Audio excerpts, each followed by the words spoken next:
Tungod sa kalit-kalit nga paghuro sa hangin, pipila ka punoan sa kahoy ang natumba ug parte nini Nabali. Diha sa syudad sa Talisay, mga motorista gipahimangnuan nga magmabinantayon.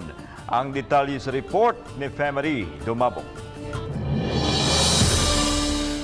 Gahapon lang diha sa Cebu South Coastal Road sa barangay Kansuhong, kalit na tumba kanina kung punuan sa kahoy. Swerte na lang nga way naigo nga motorista o sakyanan. Ganihang buntag, laing punuhan sa kahoy ang natumba sa daan sa barangay Puok. Nunot ni ini, daling nagtinabangay ang mga sakop sa City of Talisay Traffic Operations Development Authority ug ang aksyon agad sa syudad sa pagputol ug paghipos sa mga kahoy nga nag-alina sa daan.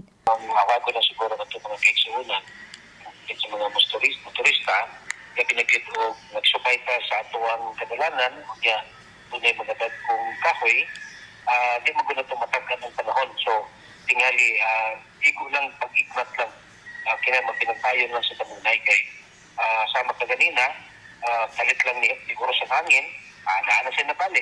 Samtang paday ng pahimangno sa Talisay City Disaster Risk Reduction and Management Office sa mga Talisay nun, ilabi na sa mga mananagat nga likayan una ang pagsungasong sa kadagatan. Lakip nga gidili una ang pagkaligo sa dagat tungod sa kadagko sa mga balod. Kahinumduman nga diadtong Martes sa hapon, usa ang nalumos patay sa kadagatan sa barangay Puok, human nadala sa dagkong mga balod. Reminder lang ginagawa nga, if you, ayaw lang, set aside lang sa kanan nato ang meron pa during this pandemic. Because anywhere you go, may danger, especially if namo sa dagat. Ang pag-asa ni Pahimangno nga tungod sa hanging habagat, padayong masinati ang kusog nga hangin nga mao'y hinungdan sa kabaluron sa dagat, hangtod kini karong weekend. Uban ni Clans Gabutin.